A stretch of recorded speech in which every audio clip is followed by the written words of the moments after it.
Jai Shri Krishna. Welcome to Radha Krishna blog. मैं जयश्री पवार आपका बहुत मन से स्वागत करती हूँ। और अभी हम लोग भिंडी के खेत में, और हम लोगों ने भिंडी यहाँ पे बहुत अच्छी सी लगाई और ठिपक सिंचन पे लगाई, इसीलिए बहुत बड़ी आई है। और आप देख सकते हो मैंने पूरा राउंड लगाया। मेरे खुद को और एक लगाती हूँ, मेरे को बहुत अच्छा लगता है राउंड लगाना। तो देखो हर जगह पे बहुत सुंदर। अभी उसको भिंडी भी लगेगी थोड़ी थोड़ी जगह पे, मैं दिखाती हूँ करीब से।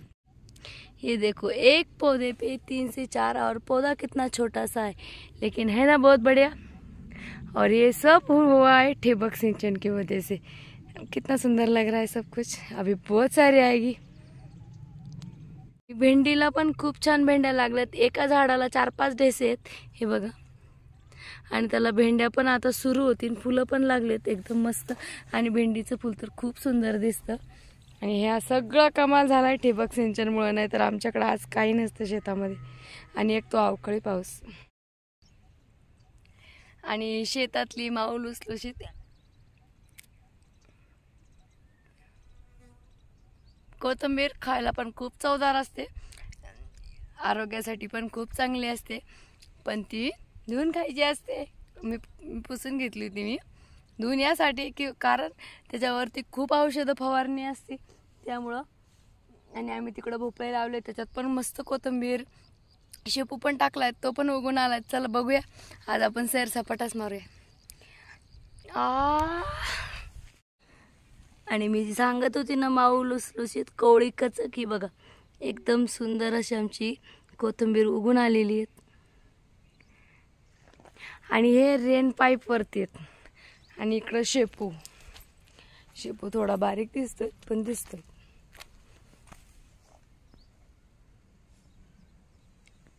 आहे ना छान। आणि आता दुपारचे 1 वाजलायत, खूप कडक धडक ऊन पडलेले आहेत। आणि अशा उन्हामध्ये पण शेतात फिरायला हिवाळ्यामध्ये भारी वाटतं। आणि आमच्याकडे तर खूपच छान। आणि माझ्या पाठीमागं हे सुंदर जे दिसतात ना मोठं झुपकेदार, ते गिन्नी घास आहेत। आणि माझ्या पाठीमागं जी मोहरी दिसतीयत ना खूप थोडी आहेत, हे बघा एवढीच। कारण काय सगळ्यांना माहिती आहेत, तणनाशक फवारणी केल्यामुळं ह्या गव्हामध्ये, नाहीतर पूर्ण गव्हामध्ये मोहरीच मोहरी, पूर्ण पिवळा पिवळा दिसलं असतं, पण हे एवढ्याच दिसत आहेत। याचं कारण एकच, तणनाशक फवारणी। त्यामुळं सरसों के खेत उड गए।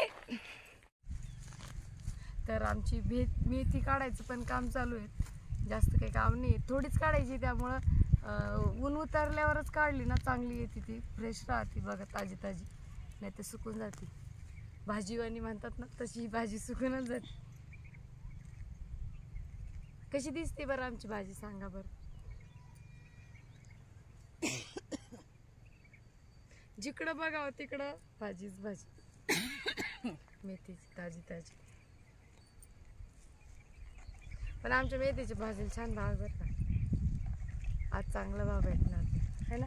जुडी पण कशी मस्त अशा लावून ठेवल्या म्हणजे ऊन लागत नाही मग तिला। आणि आता आपल्याला जायचंय आधी तिला गॅदरिंगला सोडायला, चला जाऊया। भेंडीला पण खूप छान भेंड्या लागल्यात। एका झाडाला 4-5 ढेसे आहेत हे बघा। आणि त्याला भेंड्या पण आता सुरू होतील, फुलं पण लागलेत एकदम मस्त। आणि भेंडीचं फुल तर खूप सुंदर दिसतं। आणि ह्या सगळं कमाल झालाय ठिबक सिंचनमुळे, नाही तर आमच्याकडे आज काही नसतं शेतामध्ये। आणि एक तो अवकाळी पाऊस। तर मध्येच मी याच्यासाठी निघालेत घरी, ऊन पण लागतंय लई।